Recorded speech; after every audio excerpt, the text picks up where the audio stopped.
Hello, and welcome to this new story.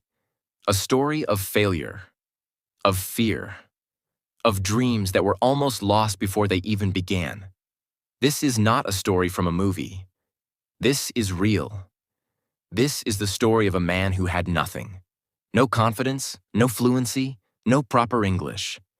He lied on his resume, not to cheat, but to survive. He said he could speak English fluently, when he couldn't even introduce himself properly. He was terrified, but that one lie changed his entire life. This story is not just about learning English. This is about standing in front of people, your voice shaking, your hands sweating, and still choosing not to run. It's about the power of one decision, the pain of being laughed at, the tears behind closed doors, and the fire that started when he said to himself, "I will not lose." So if you've ever felt scared to speak, if you've ever felt small in a room full of confident people, if you've ever thought, "I'm not good enough," then this story is for you. Watch till the end, because this could be your story too. Part 1. My name is Lucas, and this is where it all started. My name is Lucas Rivera. I'm 26 years old. I come from a small town near Seville, Spain. You know, when people think about Spain, they imagine bright cities, loud laughter, flamenco music, and confident people. But my life wasn't like that. I grew up in a quiet house, with small dreams and big responsibilities. My father was a taxi driver. My mother worked in a bakery. They were kind, hardworking, and proud, but they didn't speak English, not even a single word. In our home, everything was in Spanish: the food, the songs, the prayers, the problems. As a child, I didn't even think English was important. I used to say, "I'll never leave Spain. Why should I care?" But deep inside, I had a dream I was afraid to say out loud.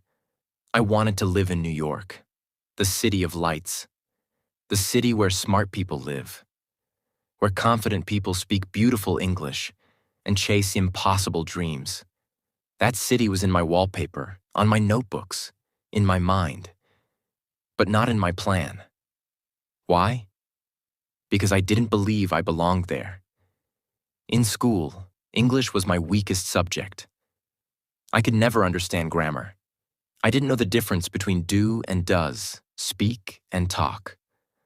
I would memorize answers before exams, but I never actually understood anything. I remember once in 9th grade, a teacher asked me to read a small English paragraph in front of the class. My hands were shaking. My lips got dry. I read it like a robot. Everyone laughed. The teacher said, "This is why practice is important." But what I heard was, "You're not good enough." After that, I never raised my hand in English class again. Years passed. I finished college. I studied graphic design.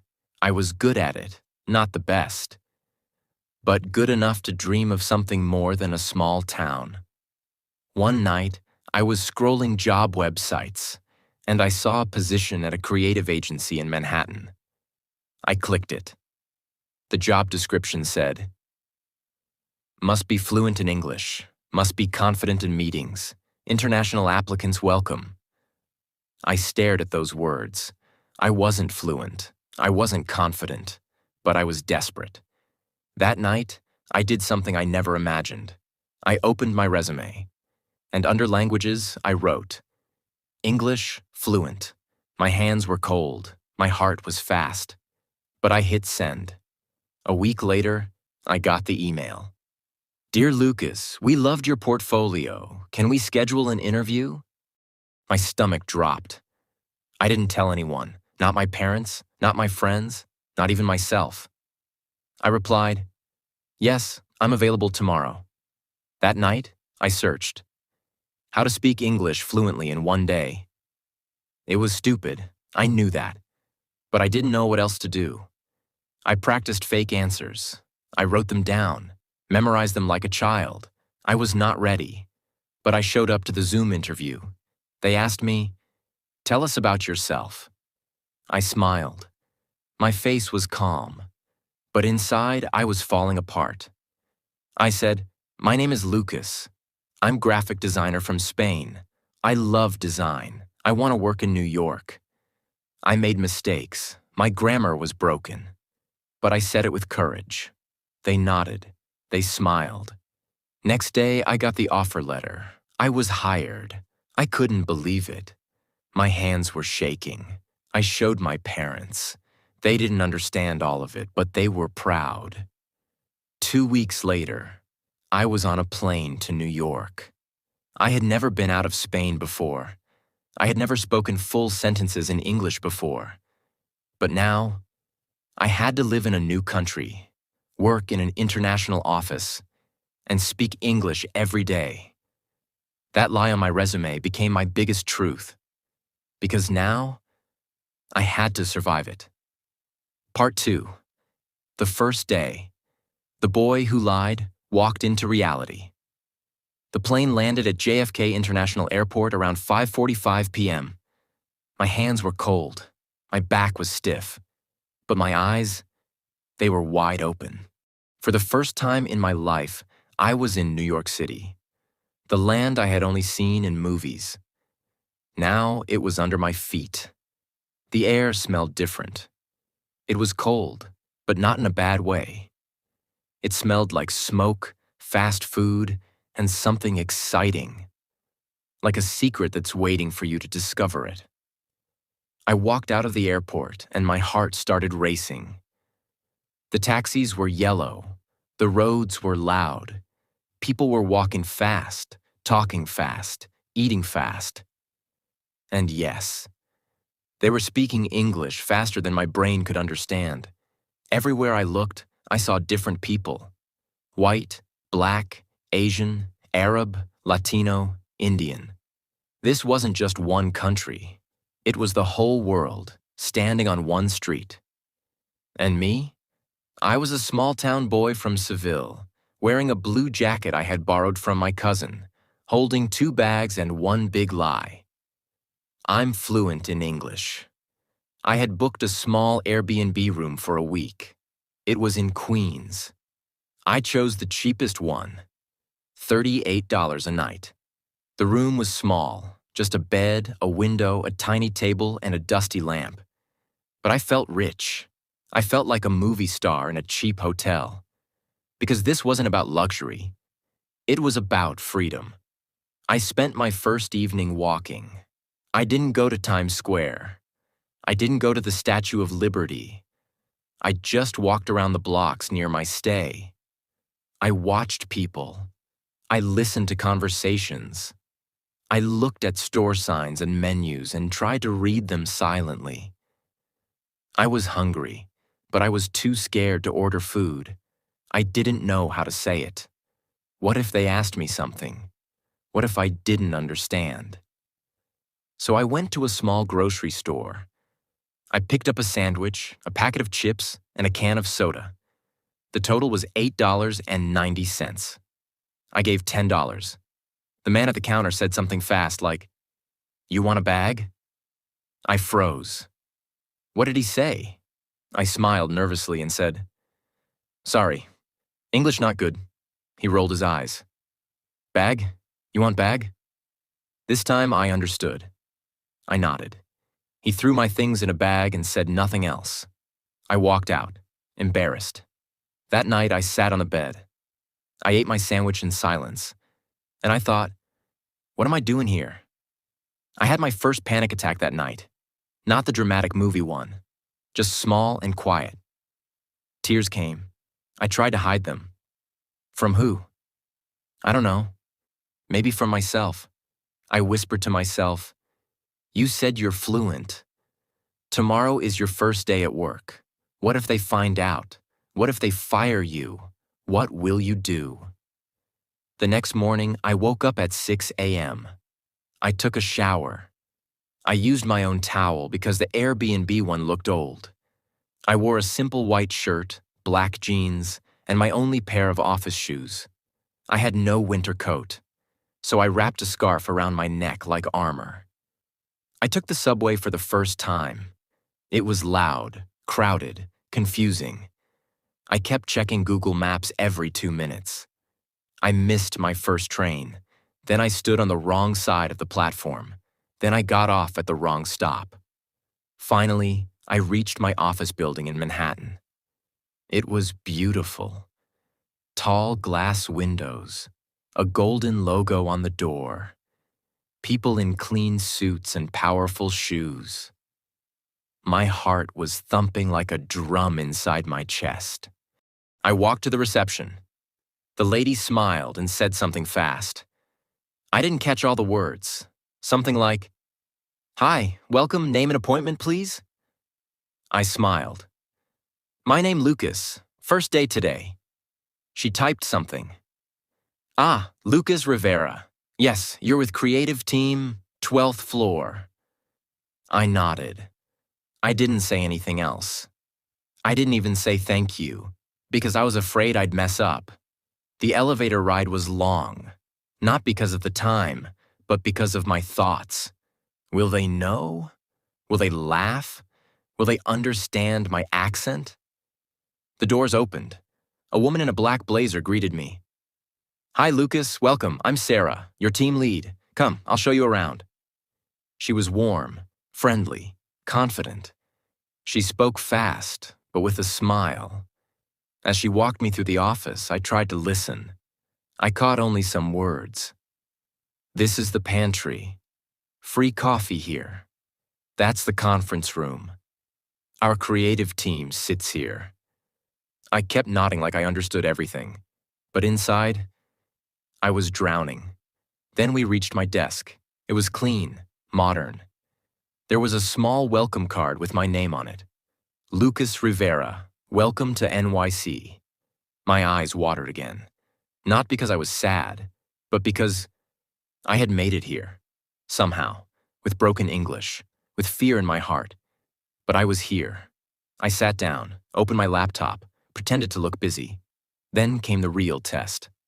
At 10:30 a.m., we had the team meeting. 6 people, all native speakers, fast, fluent, funny. They were joking, laughing, sharing ideas, throwing words like, "Let's circle back. Maybe we can pivot." What's the vibe we're going for? I didn't know what any of those meant. My hands were cold. My lips were dry. I said nothing.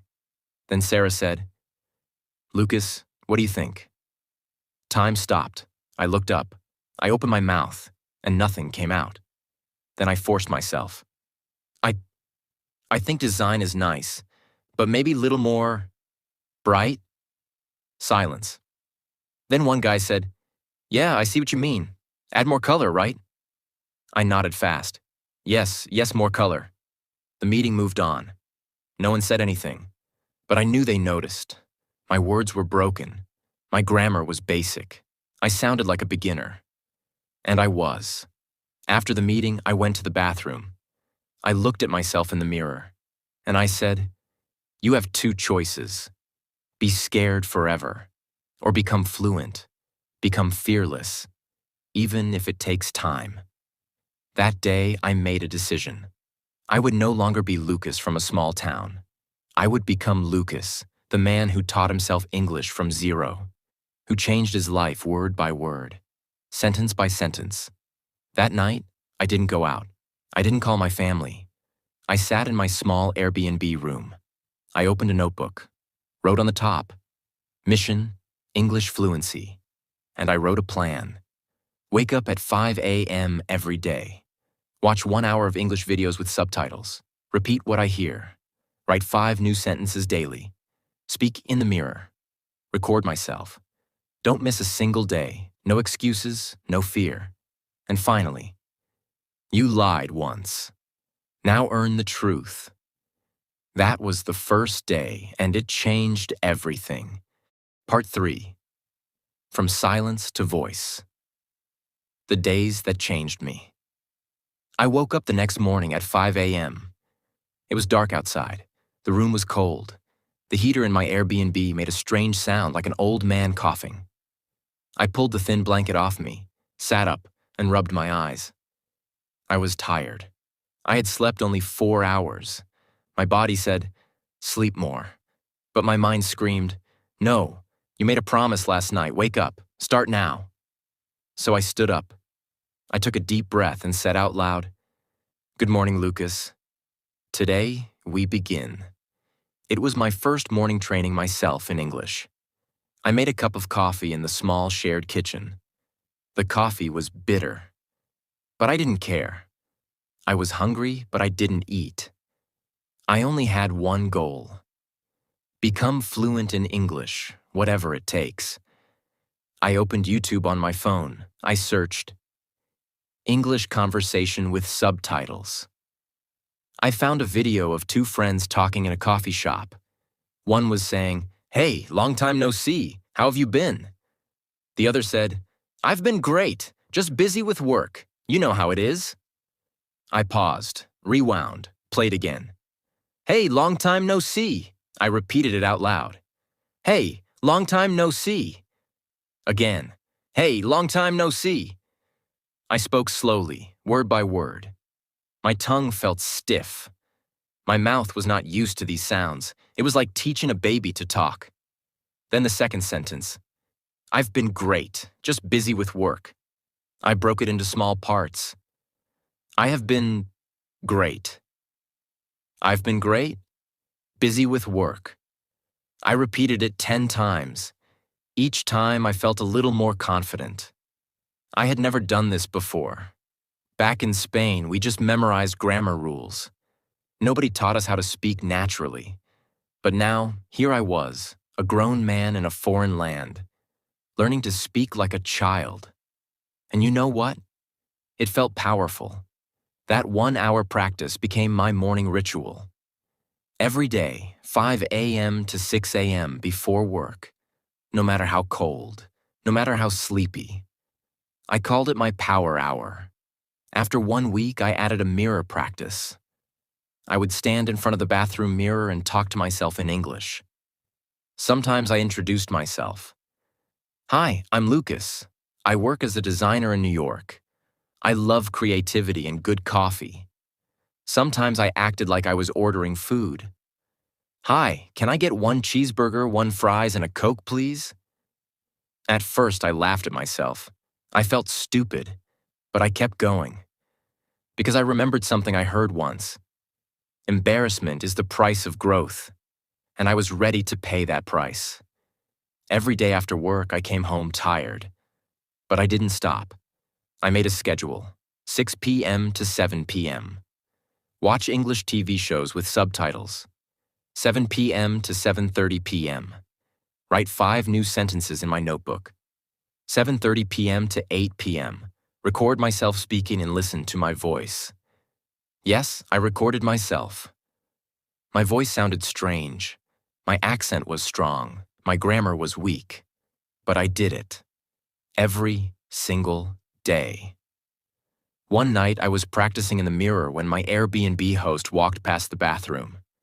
He heard me talking and said, "You okay in there?" I smiled and said, "Yes, practicing English." He laughed. "Ah, good. You'll be American in no time." He didn't know it, but that was the first compliment I ever got on my English. I smiled the whole night, but not every day was happy. Some days I made mistakes at work. One time I wrote an email that said, "Dear sir, please find the file." My teammate replied with a correction. "Hey Lucas, just a quick tip. You can just say, 'Please find the attached file.' You don't need 'the' twice." I felt so embarrassed. Another time I was giving a presentation.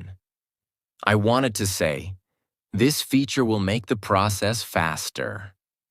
But I said, "This feature will make the process more fastly." Silence. My manager raised his eyebrow. A teammate whispered, "Do you mean faster?" I froze. My mouth went dry. My hands were shaking slightly. I nodded. Yes, faster. I kept going, but my confidence was gone. I could feel the heat in my cheeks. After the presentation, I went to the restroom and stared at my reflection. I whispered, "Why can't I just speak right?" On the train home, I sat by the window, trying not to cry in public. When I got home, I did cry. But then, I opened my grammar book. I wrote in bold letters, "Today I learned. We say faster, not more fastly. Adverbs can be tricky, but I'll learn them." I smiled through the tears, because I realized something big. Every mistake is a teacher. I wasn't failing, I was learning. After 2 weeks, I started going to coffee shops on the weekends. I had one goal: talk to one stranger every weekend. Just one. The first Saturday, I saw an old man sitting alone. I walked up and said, "Hi, my name is Lucas. I'm learning English. Can I sit?" He looked surprised. Then he smiled. "Sure, son. Sit down." We talked for 20 minutes. He told me about his wife who passed away. I told him I was from Spain. He said, "Your English is good." I said, "Not yet, but I try." He gave me a thumbs up and said, "Keep trying. You'll get there." That day, I felt like a hero. Not because I spoke perfect English, but because I had the courage to speak at all. By the end of the first month, I had filled 2 notebooks with new words and sentences, practiced for 45 hours, spent $200 on coffee and snacks while talking to strangers, made 4 new friends, started understanding 60% of conversations at work. My confidence was growing. My fear was shrinking. But the biggest moment came in the second month. Our team had to present a new idea to a client. Sarah said, "Lucas, we want you to lead the design part." I panicked. "Me?" I asked. "Yes," she said. "You've worked hard, and it's time." I didn't sleep the night before. I practiced my lines 50 times. "Good afternoon, my name is Lucas. Today I will walk you through our design vision. We wanted something modern, clean, and emotional." The next day, I stood in front of the client. My hands were shaking. My voice was low. But I kept going. And you know what?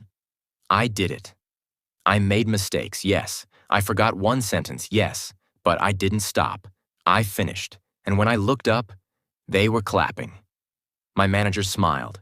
The client said, "Great presentation.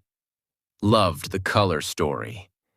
I walked out of that meeting with my chest out, shoulders high, and tears in my eyes. Because in that moment, I wasn't Lucas the liar anymore. I was Lucas, the English speaker, the warrior, the man who didn't give up. I called my mother that night. I told her everything. I cried. She cried. She said, "Mihijo, I'm proud of you, always."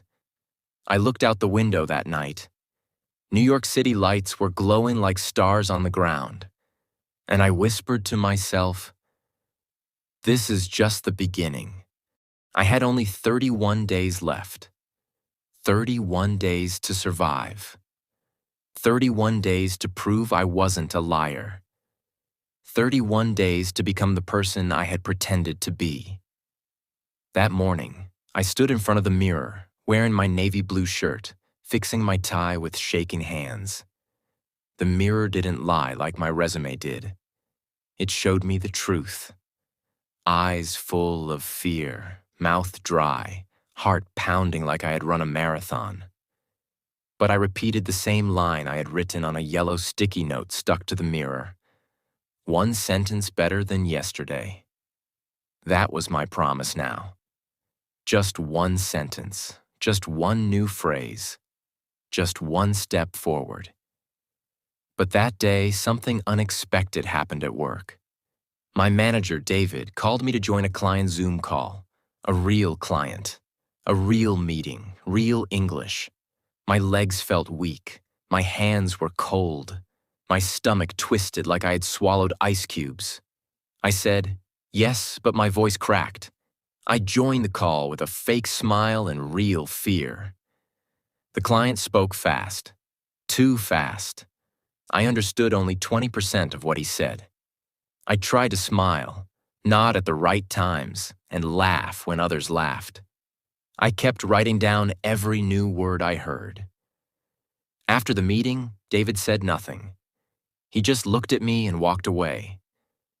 That silence hit me harder than any insult. I knew I had failed. That night, I couldn't sleep. I lay in bed staring at the ceiling, my headphones playing a podcast called Simple English for Beginners. The host said one line that hit my heart like lightning. Fluency is not magic. It's memory, muscle, and mindset. I sat up and repeated that line. Fluency is memory, muscle, mindset. I grabbed my notebook and wrote it down. Then I made a new plan. I called it the survival plan. Here's what it looked like. Morning, 6 a.m. to 8 a.m. 10-minute meditation to calm my fear. Speak 10 sentences to myself while looking in the mirror. Listen to one short English story and repeat aloud line by line. Write 5 new words in my notebook with examples. Lunch break at office, 1 p.m. to 1:30 p.m. Watch a 10-minute business conversation on YouTube. Speak one English sentence to a coworker. Evening, 7 p.m. to 9 p.m. Read one page from The Alchemist in English and underline new words. Practice English writing, emails, journal, random topics. Record 5 minutes of myself talking about my day in English. Before sleeping, review vocabulary flashcards. Watch 10 minutes of a movie in English with subtitles. This routine changed everything. Day by day, I noticed small changes. On day 34, I ordered food confidently at Subway without switching to Spanish. On day 36, I made a small joke in English during lunch, and my coworkers laughed. On day 38, a lady in my apartment building asked, "Where are you from?" I replied, "Spain. I just moved here a month ago." She smiled and said, "Oh, your English is nice." It wasn't perfect, but it was nice. That one word felt like a medal. That week, I also started writing every expense in English in a small notebook to build my thinking ability. Here's what one page looked like.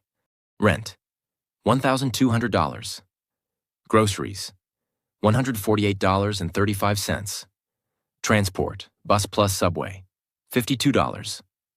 Coffee, $18.75. Language books, $22.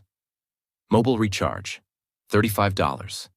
Laundry, $9. Even small things became part of my learning. When I did laundry, I wrote, washing, drying, folding clothes. When I bought groceries, I made English lists. Eggs, cheese, cereal, toothpaste, apples, chicken. Every action had English in it now. I didn't live English, I was breathing it. But then came the biggest test. Day 41. A team member was sick. David asked me to handle a 10-minute internal presentation. I froze. I wanted to say no, but something inside whispered, "You're ready." That night before the presentation, I prepared my lines like I was preparing a speech to the whole world. I wrote everything down and practiced for 3 hours. I stood in front of the mirror. I acted like I was in the meeting. I said, "Good morning, everyone.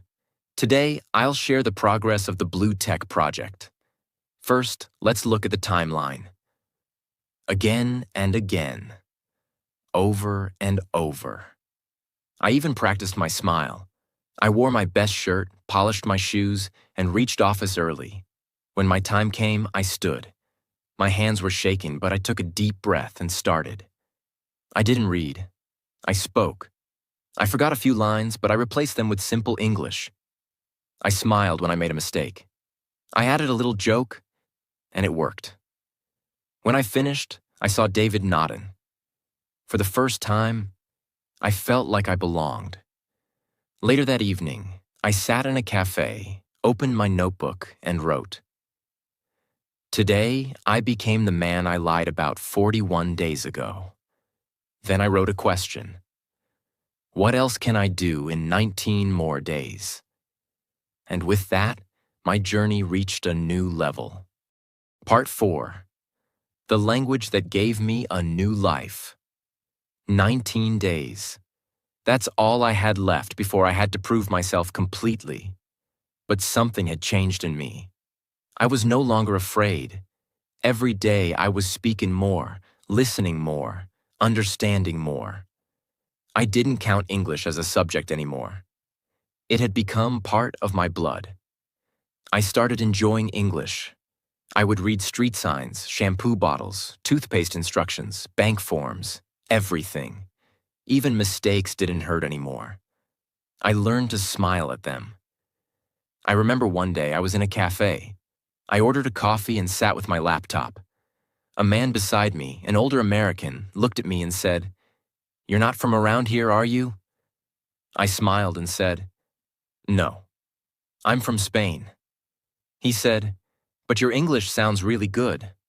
Where did you learn?" And in that moment, I smiled and softly replied, "From fear and from fire." We laughed. We spoke for almost 30 minutes. He told me he was a retired professor. I told him about my new job, about my fake resume, about my 60-day plan. At the end, he said something I will never forget. "You didn't fake your way into this life. You fought your way in. You earned it." Then came day 60, the final day. David called me into his office. He looked serious. He opened his laptop, turned it around, and showed me a graph. It was the sales report of the project I was handling. It showed a 17% increase in performance. My ideas, my emails, my client support, they worked. Then he looked me in the eyes and said, "When you joined, I had doubts. You weren't confident. Your English was shaky. But now, you've changed. You're stronger. You're clearer. You're an asset." He smiled. "We're increasing your salary. From $3,500 to $5,200 per month." I couldn't breathe. I looked at him, eyes wide, heart beating fast. I don't know what to say," I whispered. He stood, shook my hand, and said, "Just keep going. You've earned it." I stepped out of that room feeling like I was flying. That evening I walked back to my small apartment.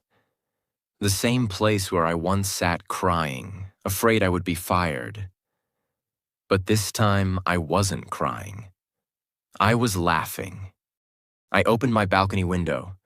The cool wind touched my face. The city lights below looked like dreams blinking at me. I picked up my notebook, the one that had my survival plan. I wrote in capital letters, "English didn't just change my career. It changed my life." Because it truly had. Let me tell you everything that changed. I started helping my coworkers with emails. They respected me. They listened to me. My parents, who once worried about me, now smiled with pride during video calls. My mother once said, "Your English sounds so professional, hijo." Son. I started dating a girl named Emily. We met in a bookstore. She said she loved my accent. I smiled and said, "I worked hard for it." We went on long walks. She spoke fast English. I listened with love. And when I told her about my 60-day journey, she said, "That's the most romantic story I've ever heard, between you and English." We laughed. But more than the money, more than the promotion, more than the love, it was the confidence that changed my life. I started applying for conferences, speaking on calls, writing articles on LinkedIn. People followed me. They asked me, "How did you learn English so fast?" I always replied, "I didn't learn it fast. I learned it deeply, with emotion, with failure, with tears, with daily practice, with heart. And do you know what I realized? That English is not just a language. It's a bridge. It connects poor to rich. It connects small towns to big cities. It connects dreams to reality. Because the world listens in English. And when you don't know English, the world becomes silent. You feel invisible. You feel ignored. You feel stuck. But the moment you speak, even with broken grammar, even with fear, the world turns and looks at you. Because now you are part of the conversation. Now you belong. People asked me, why should I learn English? What's the use? I always said, do you want a better job? Learn English. Do you want to study abroad? Learn English. Do you want to speak to people from other countries? Learn English. Do you want to grow your business? Learn English. Do you want to be confident in interviews, meetings, dates, travel? Learn English. Do you want freedom in life? Learn English. Because English is not just a language. It's a tool. It's a weapon. It's a superpower. It makes your brain sharper, your world bigger, your voice stronger. Now it's been 2 years. I've moved to a bigger apartment. My salary is $8,000 per month now. I lead a team of 12 people. I help other immigrants like me, and I teach them the same thing I learned. Start with one sentence, one word, one smile, one mistake, every single day. You don't have to be perfect. You just have to be better than yesterday. My 60-day English journey. A daily learning plan for anyone who wants to speak English confidently like me. I know how it feels when you're sitting in a group and people start talking in English and suddenly you go quiet. You feel small. You smile to hide your silence, but inside, your heart is burning. You feel like you are behind in life, like you don't belong. That pain? I've felt it too. But I want to tell you today, English is not just a language. It is the power to open doors you never thought possible. So if you truly want to speak English, not just to impress people, but to free yourself, then this plan is for you. It's not about grammar books or big words. It's about small daily steps that can change your life forever. When you wake up in the morning, before touching your phone, take a deep breath and remind yourself, I am learning English because I deserve a better life. This is your first victory. Then go to the mirror, look into your own eyes, and say 5 simple lines in English about your day. I am going to the kitchen. Today I will drink tea. I have to do laundry. These small sentences are the roots of fluency. Don't think they are silly. This is how children learn, and today, you are allowing yourself to be a student again. After that, take a notebook and write down 5 new English words every morning. But not just the meaning. Write a sentence with each one. Make it personal. If your word is hope, don't just write the meaning. Write, I hope I will speak English fluently soon. Feel your words. Let them stay with you all day. You are not memorizing vocabulary. You are building your new voice. Afternoon is the time to connect with the world. After you've done your lunch or rested a bit, play a short video in English. It can be a vlog, a story, a real-life conversation, anything that feels real. Watch it once with subtitles. Then watch it again, without them.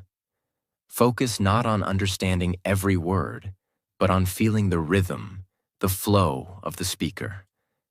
After watching, close your eyes and try to say in your own words what you understood. They were at the beach. She was talking about her childhood. It made me feel happy. Even if you speak broken sentences, speak them. This is your training ground. Then take 10 minutes to talk to yourself about anything. your mother, your favorite food, your fear, your dream. You are not waiting for someone to practice with. You are becoming your own teacher, your own friend. That is powerful. Night is the most emotional part of the day, and that's when learning becomes beautiful. Sit with a cup of tea, or just in your quiet corner, open your notebook, and write 5 to 10 lines about your day. In English. Don't worry about mistakes. Just write. Today, I was sad. I wanted to give up, but I remembered my dream. Or, I made tea and watched a video. I repeated one sentence 5 times. I felt proud. These lines are not just practice. They are proof that you are growing. After writing, read them out loud, slowly, clearly. Then review your 5 words from the morning and try to use them in your diary. Lastly, before sleeping, whisper 3 things in English to yourself. I am improving. I am proud of myself. Tomorrow I will try again. Trust me, these quiet, personal sentences will stay in your soul. You are not just learning English. You are healing. You are not lazy. You are not late. You are just starting now. English will not just help you speak better. It will help you dream bigger. It will open new jobs, new friendships, new versions of yourself. People will respect your effort. But most importantly, you will start respecting yourself. And one day, you will look back and say, I did it. Just like I did. Just like many have.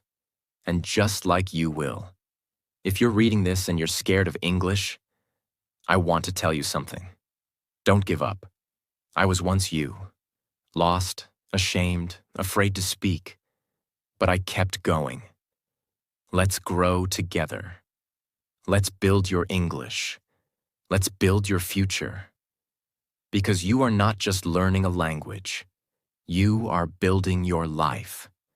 And I am so, so proud of you. See you in the next lesson.